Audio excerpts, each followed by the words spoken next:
மக்கள் கடைசியிலே போய் புத்த மதத்தை தழுவி அவர்கள் மரித்தார்கள் என்று வரலாறு சொல்லுகிறது. ஆகவே நண்பு சொந்தங்களே, அப்படியாக நம்மை அடிமைப்படுத்தி வைத்திருந்த அந்த மார்க்கம், அந்த கொலை கும்பல் இன்று பாரதிய ஜனதா என்கிற ஒரு முகத்தை காண்பித்து, இதற்கு பல வகையான முகங்கள் இருந்தாலும் அதை இந்துத்துவத்தினுடைய அமைப்புகளாக வைத்து அதை எப்படியாவது இந்த மக்களை இந்த மதத்தின் பேரிலே அதை ஒன்றிணைக்க வேண்டும் என்று முயற்சிக்கிறார்கள். இந்நாள் வரைக்கும் இவர்களுடைய திட்டம் பலிக்கவில்லை.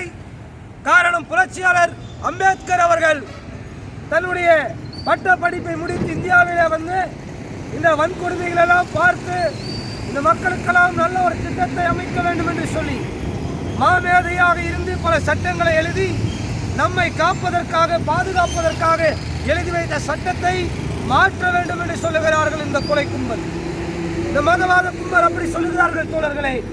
ஆகவே இப்படியாப்பட்ட இந்த கொள்கைக்கு எதிராக புரட்சியாளர் அம்பேத்கர் மாத்திரமல்ல, அதை தொடர்ந்து இன்னும் பல போராளிகள் போராடி கொண்டிருக்கின்றோம். ஈரோட்டு எரிநெருப்பு தந்தை பெரியார் அவர்களும் கூட இவர்களை பாம்பை கண்டால் பாம்பை விட்டுவிடு, பாப்பானை கண்டால் பாப்பானை அடி என்று சொல்ற அளவுக்கு இவருடைய போக்குகள் மிக வித்தியாசமாக இருந்திருக்கிறது. ஆகவே இவர்கள் இப்போது தலைமை பீடமாக டெல்லியை கொண்டு அங்கே ஆட்சி அமைத்து பிரதமர் என்கிற ஒரு நிலையிலே பிரதமராக அமர்ந்திருக்கிறவர் சாதாரண மனுஷன் அல்ல. அவர் RSS பயிற்சி பெற்றவர். ஏன் இந்த RSS கும்பல் தான் மகாத்மா காந்தியை கொலை செய்தார்கள். இது நாடறிந்த உண்மை. ஆகவே இப்படியாப்பட்ட கும்பல் இன்னைக்கு தேசத்திலே பிடித்துக்கொண்டு இந்த தேசத்தை தன்வசமாக மாற்றிவிட வேண்டும். இதற்கு மெஜாரிட்டி பீப்புள், பெரும்பான்மையாக இருக்கிற மக்கள், தலித் மக்கள், அதிலிருந்து பிரிந்து ஜாதிய வன்கொடுமைக்காக பிரிந்து சென்று அநேகர் இஸ்லாமியர்களாகவும் இன்னும் ஒரு சாரார் கிறிஸ்தவர்களாக மாறினார்கள். ஆகவே இவர்கள் மேலே இன்று தன்னுடைய வன்கொடுமைகளை காண்பிக்கின்றார்கள்.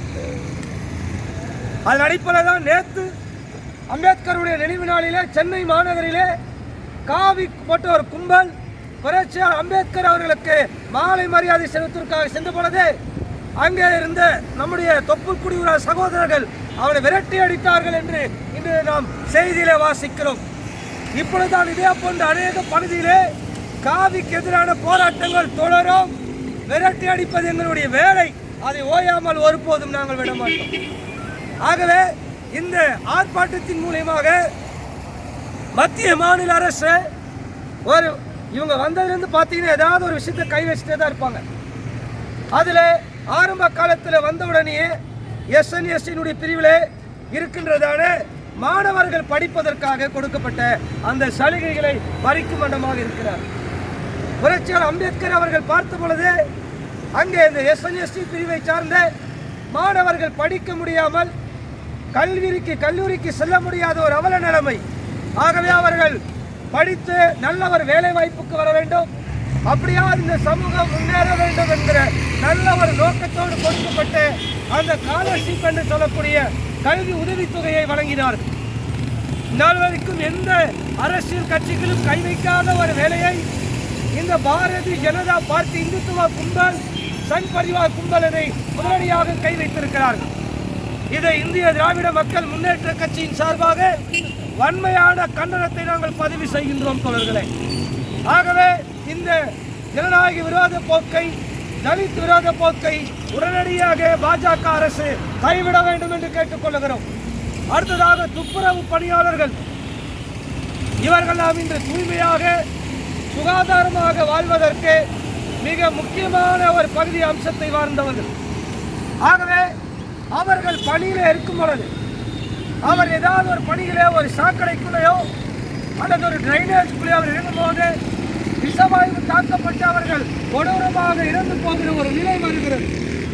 நாமெல்லாம் சுகாதாரத்தோடு வாழ வேண்டும், சுத்தத்தோடு வாழ வேண்டும், தூய்மையோடு இருக்க வேண்டும் என்று தன்னுடைய வாழ்க்கையை, தன் தன்மானத்தை துச்சமாக என்று எண்ணி இன்னைக்கு அப்படியாப்பட்ட ஒரு ஆபத்தான வேலையிலே ஈடுபடுகிறார். அப்படி ஈடுபடுகிற வேலையிலே சில வேலையிலே அந்த விஷவாயு தாக்கப்பட்டு கொடூரமாக மறித்து விடுகிறார்கள்.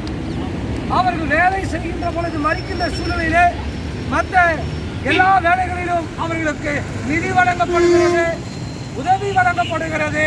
ஆனால் துப்புரவு பணியாளர்கள் மாத்திரம் இறந்து போனால் அது கேட்பாரற்ற நாதியற்ற சமூகமாக மாறிவிடுகிறது. ஏன் இன்று ரோட்டிலே நடக்கின்ற நாடுகள் மிருகம் என்று சொல்ல நாய் செத்து போனாலும் கூட அல்லது பறவைகளை பாதுகாப்பதற்கு கூட ப்ளூ கிராஸ் என்ற ஒரு அமைப்பை வைத்து அது அரசாங்கம் சிறப்பாக செயல்படுகிறது. ஆனால் ஒரு மனிதன் தூய்மை பணியில் ஈடுபடும் போது செத்து போனால், அவன் காலமானால் அவனுக்கு ஒன்றும் கொடுப்பது என்பது வேதனைக்குரியது, வருத்தத்துக்குரியது. ஆகவே அப்படி அவர்கள் மரித்து போனால் அவர்களுக்கு தலா 5 லட்சம் வழங்க வேண்டும் என்று இந்த கோரிக்கையின் வாயிலாக கேட்டுக்கொள்ளுகின்றோம். அது மாத்திரமல்ல தோழர்களே, அடுத்ததாக தலித் கிறிஸ்தவர்கள், மொழி சிறுபான்மையர்கள், சாதி சிறுபான்மையர்கள் என்கிற அடிப்படையிலே மத சிறுபான்மையர் என்று சொல்லக்கூடிய கிறிஸ்தவர்கள் அவர்களும் ஒரு சாரார் இந்த நாட்டிலே வாழ்ந்து கொண்டிருக்கின்றார்கள். எப்பொழுதெல்லாம் பாஜக அரசு வருகிறதோ அப்பொழுதெல்லாம் கிறிஸ்தவர்களும் இஸ்லாமியர்களும் கொடுமையாக தாக்கப்படுகிற சம்பவம் நடக்கிறது. டிசம்பர் 6 நம்மால் மறக்கவே முடியாது. நம்முடைய உறவினர்களாக இருக்கிற, நம்முடைய தொப்புள் கொடி உறவாக இருக்கிற, நம்முடைய இஸ்லாமிய சகோதரிய புனித ஸ்தலம் என்று சொல்லக்கூடிய பாபர் மசூதியை இடித்த தினம் நேற்று. இன்னும் அதற்கு கூட அவர்களுக்கு இன்னும் இவர்கள் ஆட்சியில் வந்த பிறகு சரியான ஒரு நீதி வழங்கப்படவில்லை. எங்குமே சொல்லாத ஒரு மாபெரும் தீர்ப்பு. என்ன தெரியுங்களா? அந்த தீர்ப்பு மனசாட்சியின்படி தீர்ப்பு சொல்கிறோம் என்று சொல்லி நம்ம மிக சிறப்பாக நம்பியிருக்கின்ற ஹைகோர்ட், சுப்ரீம் கோர்ட்டும் கூட அதை நம்முடைய உணர்வுகளை புரிந்து கொள்ளாமல் ஒரு தீர்ப்பினை வழங்கியிருக்கிறது. ஒருவேளை வழங்கியிருந்தாலும் கூட இஸ்லாமியர்களின் புனிதமாய் கருதப்படுகிற பாபர் மசூதியை இடித்த கும்பல், கோத்ரா ரயில் சம்பவம், அந்த சம்பவத்தில் ஈடுபட்டு குற்றவாளியாக இருந்து வழக்கில் இருந்தவர் தான் இன்று நம்முடைய பாரத பிரதமர் நரேந்திர மோடி. ஆகவே இதெல்லாம் நாம் சிந்தித்து பார்க்க வேண்டிய நிலையில் இருக்கின்றோம். அதெல்லாம் சிந்தித்து பார்த்து வருகிற தேர்தலிலே நாம் நிச்சயமாக ஒரு சரியான பாடத்தை புகட்ட வேண்டும். அந்த அடிப்படையிலே கிறிஸ்தவர்களையும் இவர்கள் விட்டு வைப்பது கிடையாது. இன்று அவர்கள் பண்ணுகிற மிகப்பெரிய நோக்கம் என்ன? சாதிய வன்கொடுமை தாங்க முடியாமல் இஸ்லாத்தையும் கிறிஸ்தவத்தையும் தழுவிய அவர்களை இன்று திருச்சபை கட்டக்கூடாது, வீடுகளிலே கூடி ஜபம் நடத்தக்கூடாது, நல்ல கருத்துக்கள் அடங்கிய துண்டு நோட்டீஸ் எல்லாம் வழங்கக்கூடாது என்று சொல்லி அவர்கள் மீது பொய் வழக்குகளை போட்டு காவல்துறையை தன் கைவசமாக வைத்துக் கொண்டு இதை கண்டு கொள்ளாமல் அம்மாவின் ஆட்சி என்று சொல்லக்கூடிய எடப்பாடி அவர்களுடைய ஆட்சி இன்று சிறுபான்மையர்களுக்கு எதிராக நடக்கின்ற ஆட்சியாக இருக்கிறது. ஆகவே இப்படியாப்பட்ட போக்கினை வன்மையாக கண்டிக்கின்றோம். ஏன் சில வேளை கிறிஸ்தவ பாதிரியார்கள் அவர்கள் நடத்தி கொண்டிருக்கிற ஆலயத்திலே உள்ளே சென்ற இந்த காவி கும்பல் கடுமையான தாக்குதலை நடத்துகிறார்கள். சொந்த இடத்திலே 3 சென்ட் நிலம் இருந்தாலும் கூட அங்கே ஒரு சொந்தமாக ஒரு ஆலயத்தை கட்டி வழிபட முடியாத ஒரு நிலை இன்று சிறுபான்மை சமூகத்தை சார்ந்த கிறிஸ்தவர்களுக்கும் இஸ்லாமில் இருந்து கொண்டிருக்கிறது. ஆகவே பாரதிய ஜனதா அப்படியாப்பட்ட கட்சி தேச விரோதமான கட்சி, தலித்து மக்களுக்கு எதிரான கட்சி, சிறுபான்மையினருக்கு எதிரான கட்சி என்று புரட்சியாளர் அம்பேத்கர் அவர்களுக்கு நேற்று தினத்திலே மாலை போட்டு சென்றிருக்கிறார்களே, எந்த முகத்தில் போனார் என்று தெரியவில்லை. ஒருவேளை அம்பேத்கர் உயிரோடு இருந்திருப்பாரே ஆனால் அவர் வருவதை கேட்டு அந்த இடத்தை விட்டு ஓடி இருப்பார். அந்த அளவுக்கு வெறுப்பு தட்டிபடி செய்தவர்கள் தான் இந்த மதவாத கும்பல். ஆகவே இந்த கும்பலுக்கு கடைசியாக சொல்லிக் கொள்வது, சிறுபான்மை கிறிஸ்தவர்களுடைய உரிமைகளை ஒருபோதும் பறிப்பதற்கு இந்திய திராவிட மக்கள் கட்சி ஒருபோதும் அனுமதிக்காது. அதை தொடர்ந்து போராட்ட குரலை எழுப்போம்.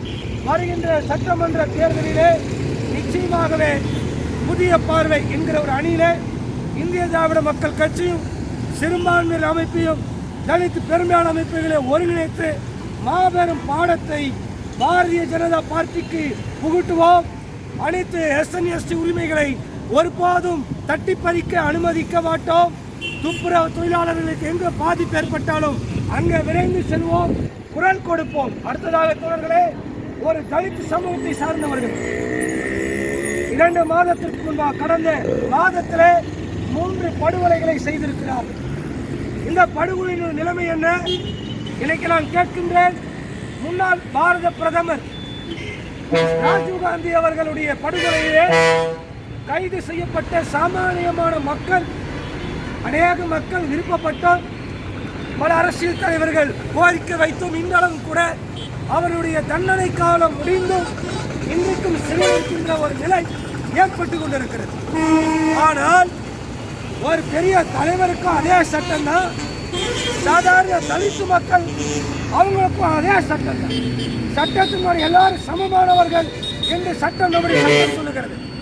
ஆனால் அவர்களை தேடி கண்டுபிடித்து அவர்களை வைத்தது ஏன்? தலித்து சமூகத்தை சார்ந்தப்பட்ட சாமானியமான மக்கள் படுகொலை ஏற்படும் பொழுது ஏன் இந்த சட்டம் பாய்வதில்லை என்கிற கேள்விக்கு எழுப்ப வேண்டிய ஒரு நிலை இருக்கிறது. அப்படியானால் சாமானிய மக்களை நீங்கள் ஒரு பார்வையில, அரசு பார்வையில் இருக்கிறவரை நீங்கள் ஒரு பார்வை பார்ப்பதை ஒருபோதும் அனுமதிக்க முடியாது.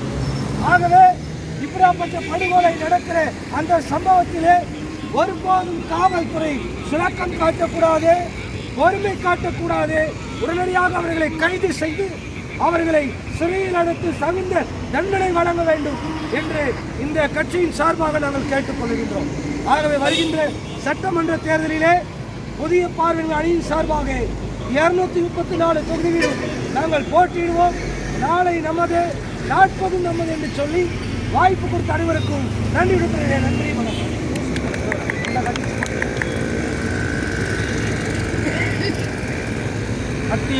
மத்திய அரசு